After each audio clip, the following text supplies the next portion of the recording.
Ruler School is brought to you by Happy Little Hug Factory and these amazing patrons. Extra special thank you to guest lecturer patrons Brody Harris and Lance Albertson. Thank you for your support. Enjoy the video. Hey everybody, this is Frank Closser here on behalf of Jeremy Franklin this week to do a deck tech on my 16th place finishing Brunhild deck from Grand Prix, Minnesota. Let's start running through the deck.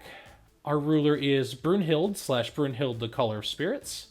She is a white ruler with Energize for white, Judgments for white, white, and 2, and has Divinity 10. She judgments into a 1,200 Flying J ruler with Divinity 10, and has, when she performs Judgment, return target Resonator from your graveyard to the battlefield. We also have Odin's Judgment in our rune deck. It has Divinity 2 and Destroy All Resonators, and it's for Brunhild only. We have Brunhild's Wrath at our Divinity 3, which destroys target rested J/Resonator. We have Blessing of the Sun for Divinity 2. For 1 white, J Resonators you control gain +200/+200, and at the next end of turn, recover this card until end of turn. Notably, that trigger is one that each individual Resonator gets, so you can't low-write all of them on tapping, just one individual one, if that happens to come up for you. Then we have Einherjar Summons, which is 0 for put target human with total cost 2 or less from your graveyard into your field. And then we have Whispers of an Angel, which is 1 white for a quick cast. You gain 800 life, draw a card. One thing you'll note is that with Divinity 2, 2, 2, 3, and 2, we can only possibly play 4 of these in a game.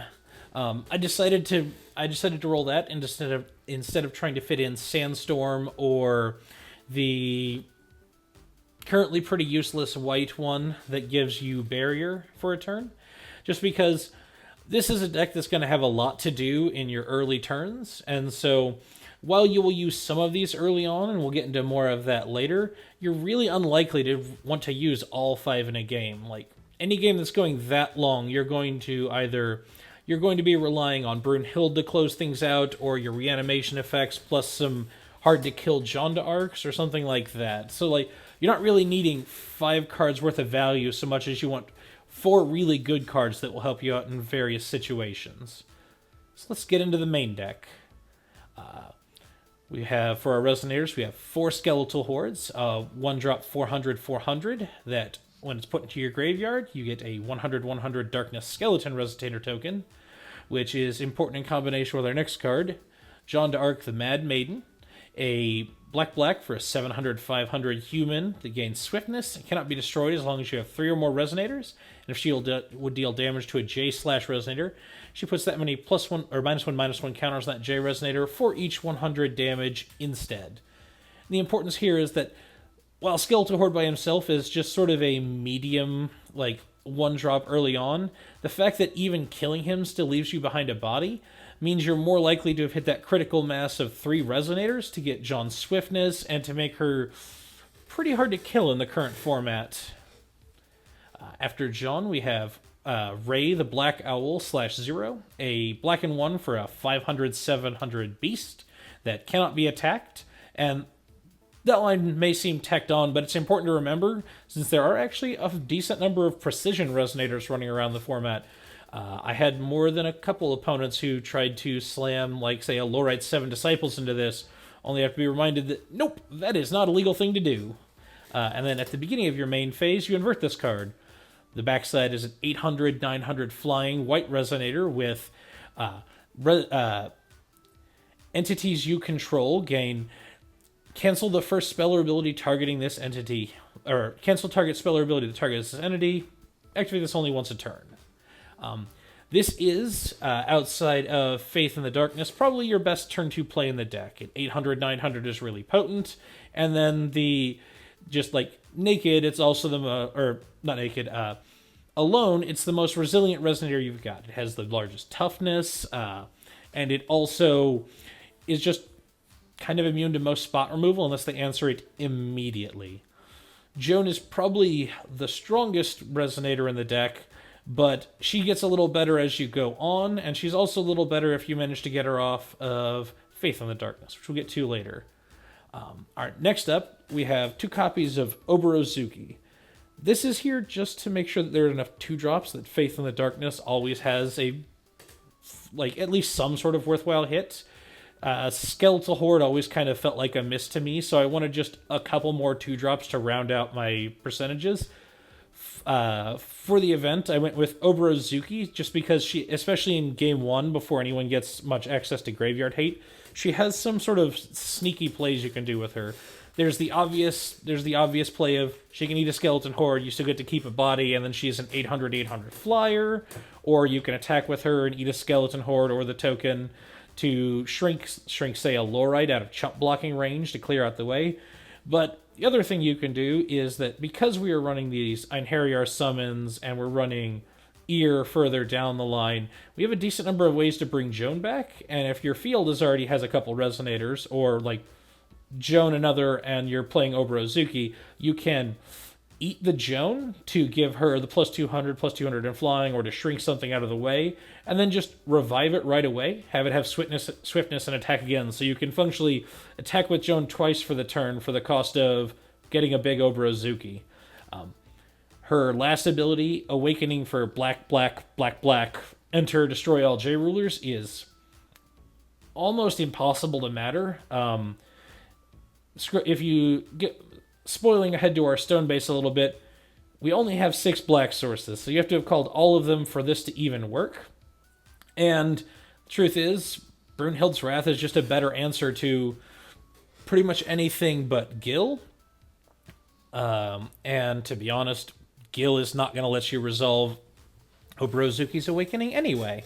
So she's here more as an extra body.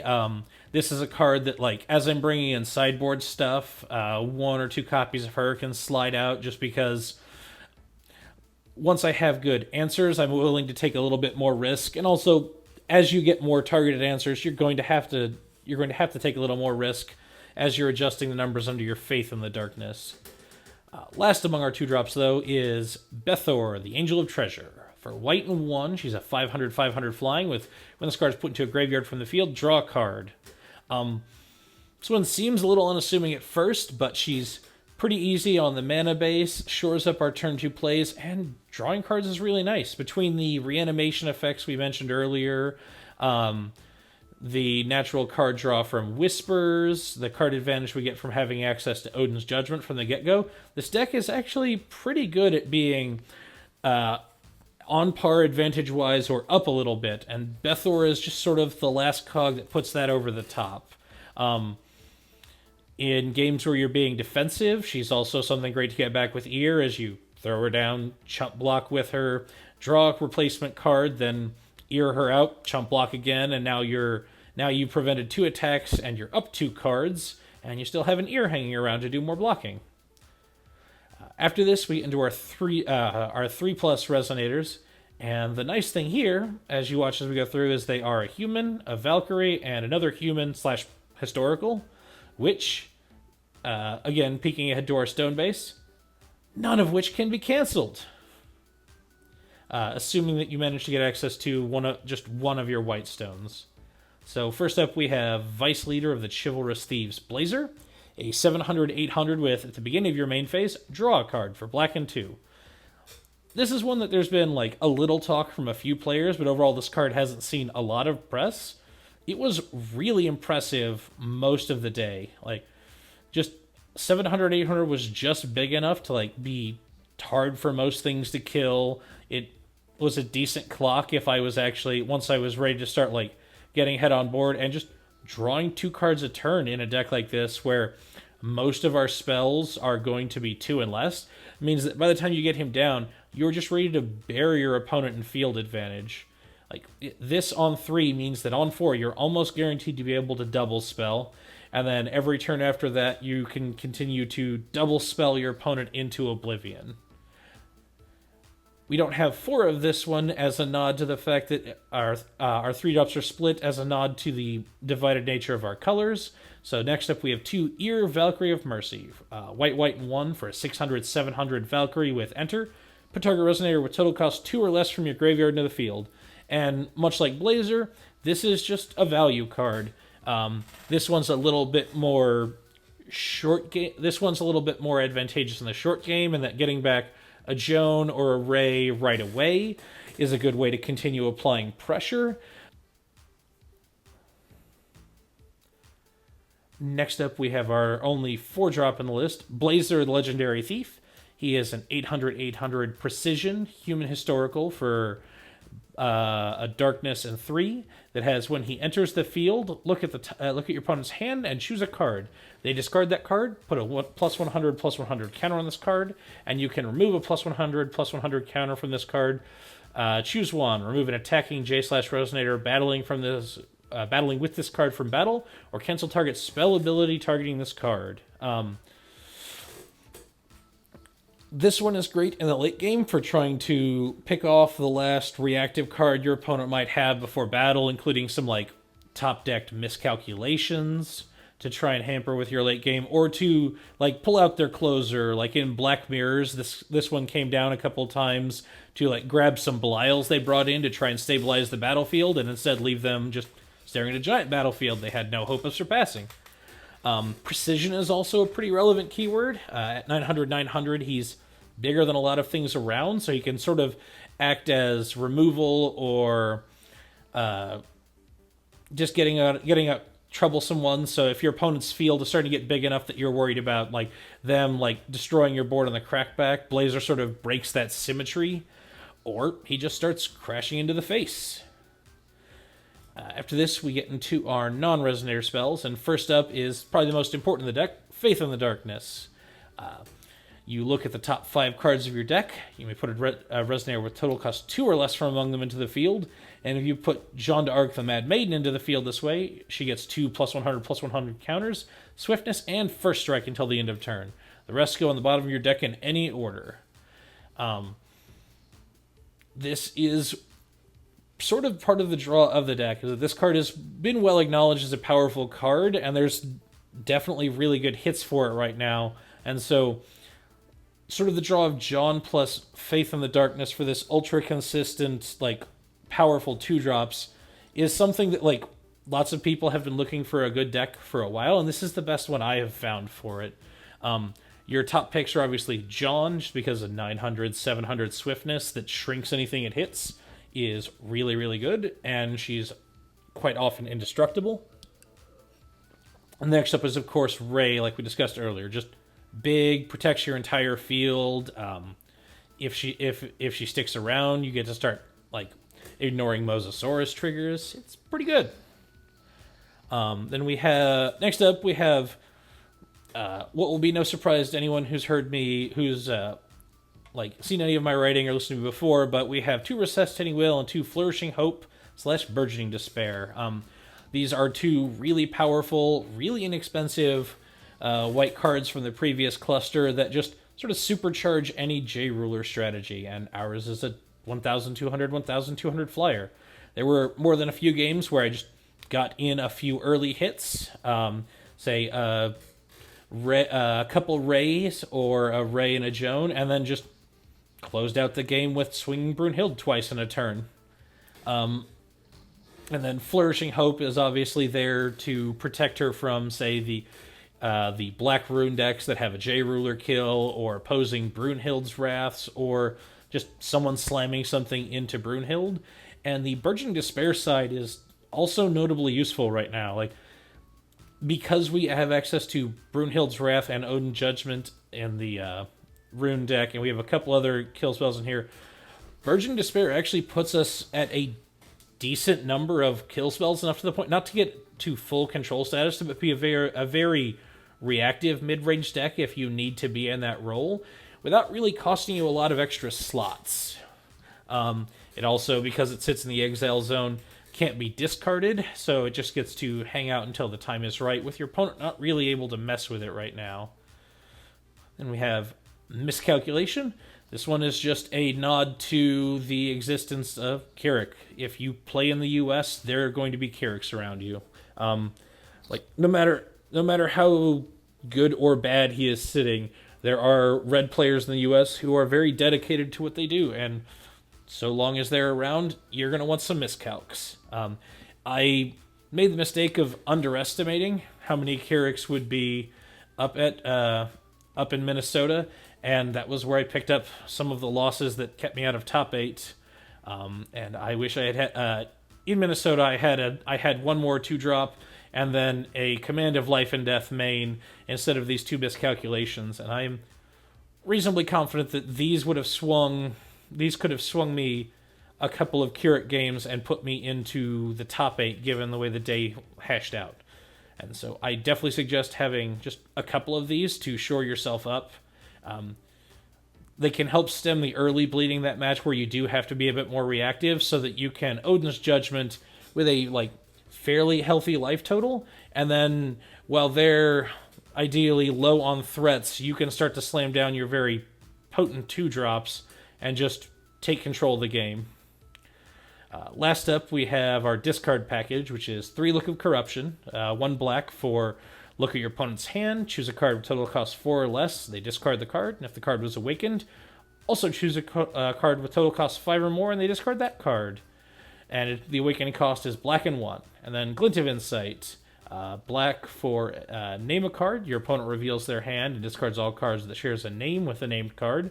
And you can remove 2 mystery counters from your J-Ruler. This card in your graveyard gains Remnant until the end of turn.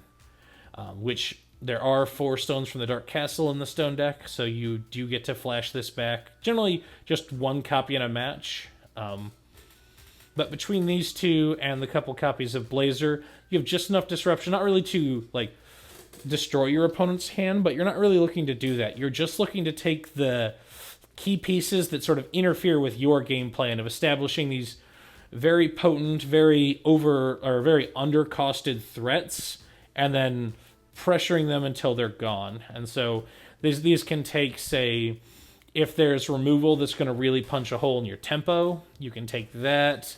If they have something like a Belial to try and clean up and stabilize the board, this can take that, so they're stuck trying to 1-for-1 a deck that draws a lot of cards and reanimates a lot of its good threats.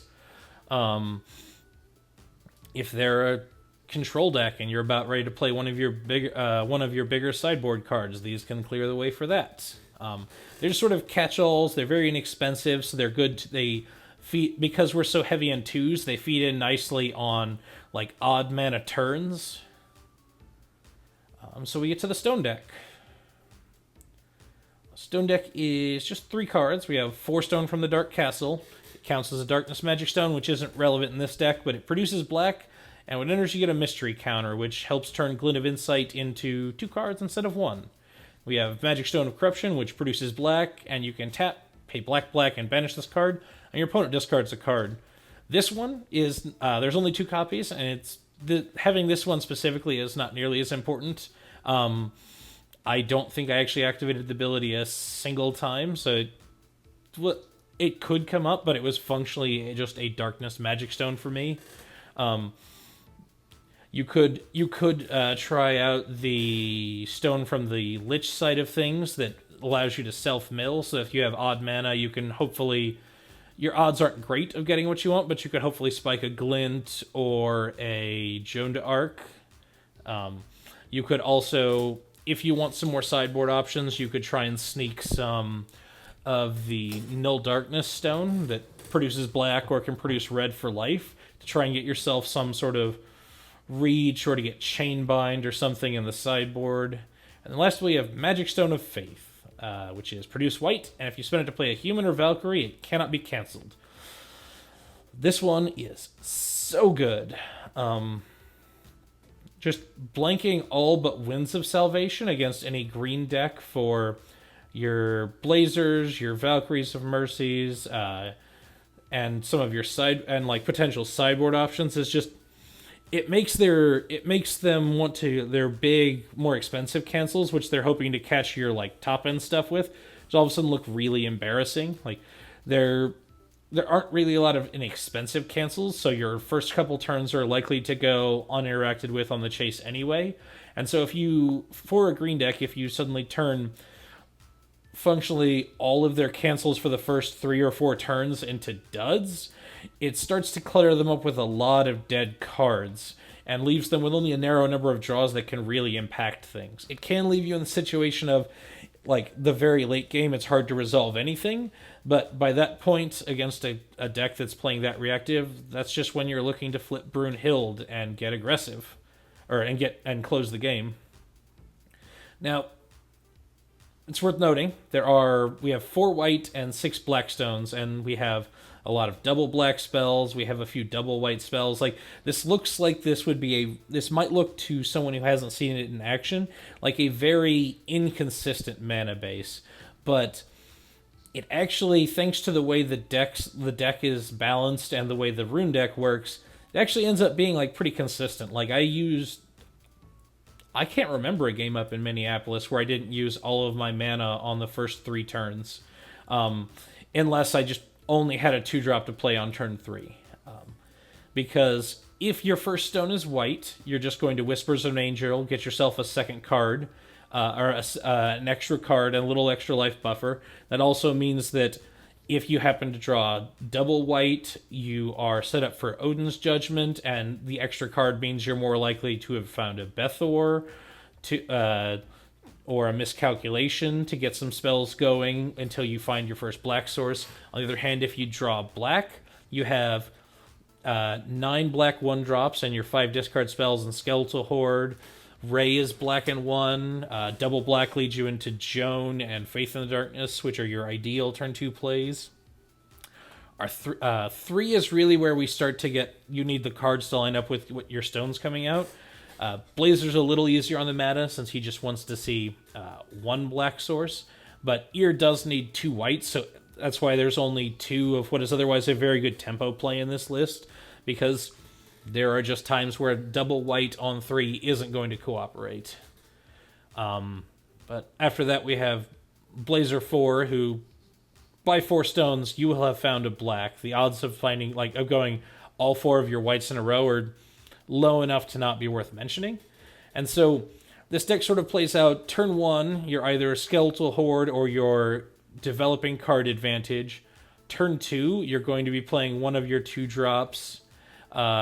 Turn 3, you're looking to get one of your 3-drops, but also possibly just following up with another 2-drop and either a miscalc or a piece of discard to sort of sculpt how the next couple turns will go.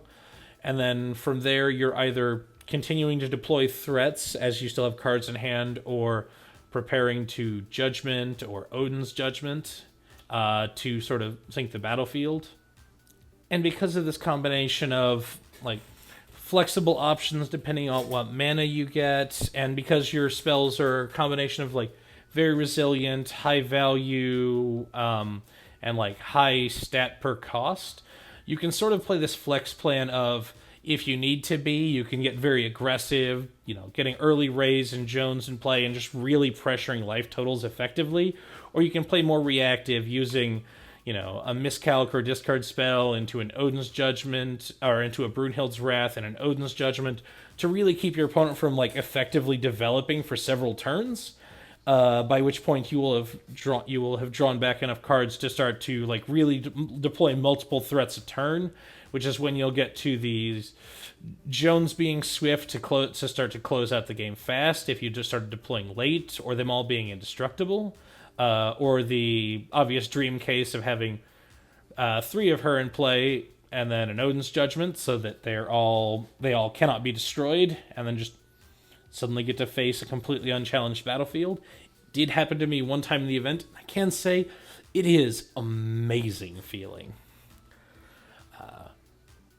So next up, let's go ahead and take a look at our sideboard. And this is another of the strengths of this deck. Because you are this you're a fairly consistent, or a very consistent 2-color deck, you get a lot of sideboarding options. So in this case, because Minneapolis was such an unexplored format, and because we were, we had some expectations of we knew this deck, a couple decks, specifically Time Spinning Witch, potentially Gil, and Keurig were likely to be there. But even then, just with the way the U.S. plays out, we expected a very diverse field, and we saw that. So this sideboard is a lot more 1s than 2s, with a lot of cards that are sort of performing double roles in multiple matches, so that you can always, every match I would end up siding between 4 and 6 cards, but it was a lot of overlap of this card comes in a couple of matches for different reasons, and another card comes in another couple matches for other reasons. They get you sort of this very cohesive sideboard that's looking to answer a lot of different things. So first up, we have Life-Stealing Altar, Soul-Returning Altar, which is, in all honesty, more for the front side and the back side in this deck. It's 1 white for whenever Resonator control is put into graveyard from the field, you may pay 1. If you do, draw a card. And then it has, whenever you do Judgment of a Ruler, invert it. And this backside has, when it is inverted, you put the top card of your stone deck into play rested, and you can banish a Resonator to give something -400, -400. This is just to help you against other black decks or in mid-range mirrors to outvalue your opponent. I brought this in against a couple of Lucifers I ran into. I ran into one Scarlet. And in each case, it was just, you would start to deploy, you would always leave up 1 mana, which if you ended up never needing it, that was when you would end up using it up for Whispers or for a Miscalculation. And then anytime they killed anything, you would just replace it with another card. And so that, combined with some of the natural value, even through some of the graveyard hate, would just let the deck completely outvalue. Like against a Lucifer deck, by the time they had emptied their hand and judgmented their ruler, I was still at 5 cards in hand, thanks to this beast. Next up, we have Evil Elemental Uprising. This one doesn't need a lot of explanation. It's it's 1 black for a chance story, quick cast. Remove all cards in your opponent's graveyard from the game. Players cannot chase this card. It's really bad for Gil. Even though they'll get 1 card out, they'll get 1 elemental exiled just because it is a will ability, so it doesn't use the chase. It also does splash damage to like the black decks that are looking to use Glints, or the 3-drop 8/7 that can exile cards from their graveyard to return to play. This just has a surprising number of uses, and so one of them was in the sideboard. This is probably one of the cards that came in about half the time. Next up, we have Azazel, the Fallen Angel of Gloom. Black and 2 for a 900, 1000 flying Fallen Angel. You can pay 2 less to play this card if your opponent has 1 or less cards in hand.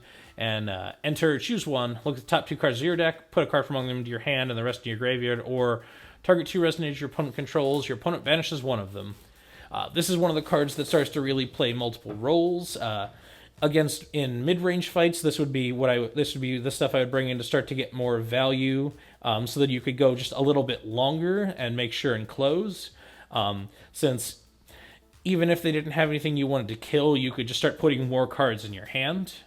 And a 900, 1000 flyer is just a good clock. But then this is also one I would bring in over the 4-drop Blazers against aggressive decks, because they're fairly incentivized to empty their hand, and while Keurig specifically doesn't really get particularly empty, it's still, even against him, it still comes down, immediately affects the battlefield, is big enough to block decently against most of their threats, and so while it's not great in the match, it's a solid upgrade over the 4-drop Blazer, who just isn't likely to be hitting. Like, by the time you're getting him down, you're really just hoping to pick off their last few threats, so you need to get really lucky to have what you want to hit in hand, and the body's just not as relevant there. Generally, by the time he's coming down, just the body with precision is a little bit too late. Next, we have Separation of Fates, and this one is for Ayu. Because we have guaranteed access to a spell that can destroy a rested J/Resonator, this, finding one of these can just mean that your opponent no longer has a J ruler, and combining this with the Joan d'Arcs means that you have 6 different draws to help permanently remove an Ayu, which helps just not get cheesed out by what can feel to a lot of players like a very unlucky deck to lose to. Next up, we have Winds of Gold. This is for specifically decks that have a lot of bounce spells. Because we have these ears, and because we have the Einherjar summons to get 1 back for free, we're kind of fine with a certain amount of our own Resonators dying.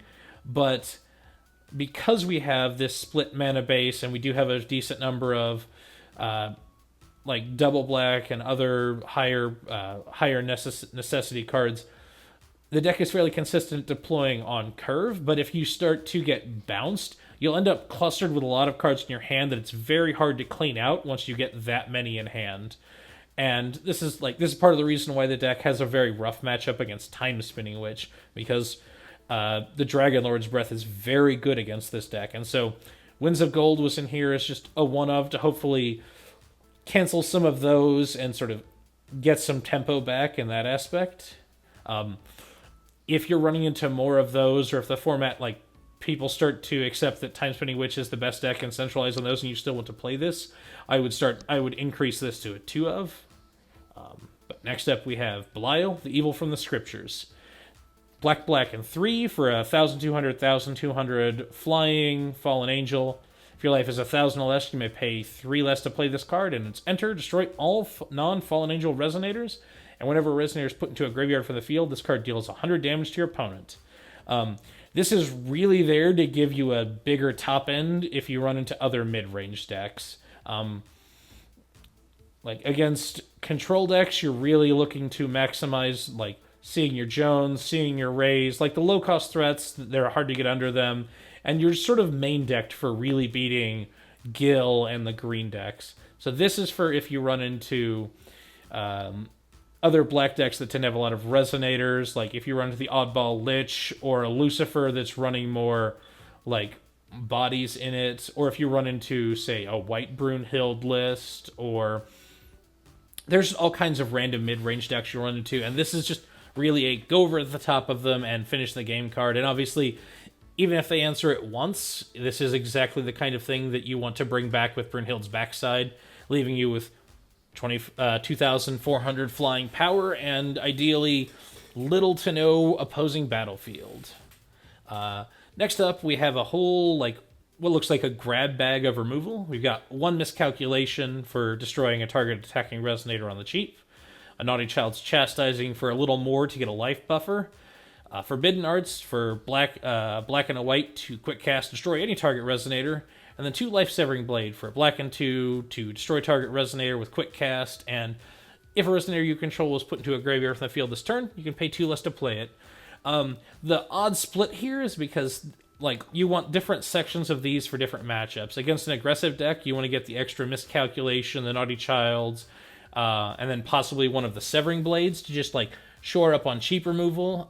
At the event, I was running 2 Miscalculations, but once you shift to the main deck, I actually like getting 1 Naughty Childs, even though it's not the fourth cheapest version. Once you have enough to reliably have access to 1 during the early game, I actually find that I prefer having at least 1 instance of the life buffer, as this can help put you out of some of their cheesy reach moments with a late.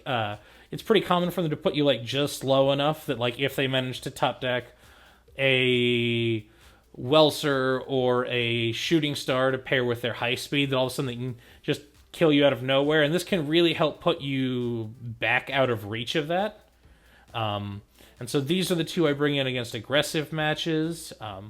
Forbidden Arts is really here for handling specifically Lorite's 7 Disciples, because it gets barrier, and they're going to get if they don't have a Lorite, they're likely to choose barrier if you're representing a bunch of white mana. It's unlikely your opponent's going to let you miscalculation a 7 Disciples, and so Forbidden Arts is just it costs a little more, but it can hit them before they get the important keywords. Life-Severing Blade does a similar thing. You're not necessarily well set up to get it cheap on your opponent's turn, but this is one where I went with a split on the 2 for ease on my stones, since I wouldn't necessarily need white to cast a Life-Severing Blade, and it can get less expensive. Basically, Life-Severing Blade was one where one of them could flex in an aggro deck, you throw out a blocker and then follow up with a kill spell for their other thing to really try and clean up the board and start to stabilize. Whereas Forbidden Arts was very specifically for Time Spinning Witch. Last up for me, I had a Sigrun Valkyrie of Victory, which is a 1,000 flyer that gets Eternal on your turn, and whenever it attacks, you can rest to target J/Resonator. This was another card like Belial that was really just for other mid-range decks. And this is one where I brought this in because it was decent against Lorite in case I ran into any green mid-range decks, since it just has no real valuable triggers for them to get. It flies over little things like Lorites and other small chump blockers, and it's something that lives through your Odin's Judgment. This is one that you definitely want to use this slot and possibly a couple of your other sideboards to tailor more to what you expect to see. If you're seeing more aggro decks, you're not really going to want this.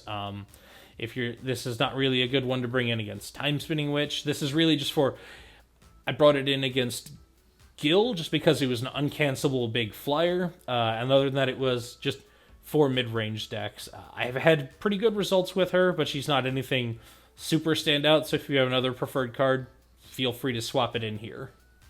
Overall, I was extremely satisfied with this deck. It has a rather unfavorable matchup against Time Spinning Witch, although in practice, some of the changes I did in the final versions of this list, the additional removal in the sideboard to try and deny them enough threats to really close out the game with their usage of extra turns, were just not enough to make the match favorable, but to make it to where you at least had a shot at winning. If you want to go and check out the videos from the stream at the event, I end up playing against Time Spinning Witch on camera in round 8. And while I do end up losing that round, and that's the point where I lost my shot at top 8, but still managed to win out for top 16, it was a good example of how while you're not favored, you do have a shot if you understand how Time Spinning Witch works, and you just play the match well and get a little bit lucky. But other than that, I like this deck against pretty much any of the rest of the field. Against any mid-range deck, it's very hard for them to beat your combination of aggressive, better good stat to body ratio and value. Against aggressive decks, you have a good amount of guaranteed removal with just a little bit of extra to make sure that you can be as responsive as you need early, and you have inexpensive but very potent threats, so that by the time you've survived a couple of turns, you can start to hopefully deploy a threat plus play an answer and really keep them tempo negative for the first several turns, and then reach the point where all of a sudden they're both lower on they're low on remaining threats, and also you have a lot of cards left and a lot of really good threats to try and turn the corner. I hope you also enjoyed it. If you were at all a fan of, slightly bigger aggressive decks, mid-range decks, if you're a fan of grindy black-white decks, I can't suggest enough that you try this deck out. I also heavily suggest that you try it out just so you can experience for yourself the impact the combination of heavy reliance on black early in the main deck and heavy reliance on white in the rune deck to give you sort of consistent access to both colors of cards, so that in the early game you always have spells to play no matter what order the stones come in, can really let you build into multiple colors, despite the fact that we don't have dual stones. I've taken this same deck building technique and obsessively built around Brunhild because she's far and away my favorite ruler of the new stuff, but I've built green-white variants. Haven't found a batch I like just of cards to put them together, but there are easy functional ways to build white-red or white-blue versions that can function, and so you're going to play this to others. One of the better Lucifer decks I saw was in No, this was the last round. So in round 9 of Minneapolis, there was a green-black Lucifer that got to do a little bit of the similar. They had access to a lot of they had a split of cards in their rune deck and main deck to ease their early stones, and because that was a deck that's going a little slower, their first and maybe second turn aren't quite as impactful for making sure to hit something on color. And then in the late game, it got to avoid some of the problems that mono black Lucifer decks have had, where they're really good at stripping your hand, and then they just die. They have a tendency to die to the top of the deck if they don't draw really well from there. And so it's really important to try it out, because the balancing, like the act of balancing your stones and your deck to take it to build into this way, is not something that's immediately apparent. But once you get the knack of it, you can really start to expand what you can do in this format. Thank you so much for joining me, and I hope this was helpful.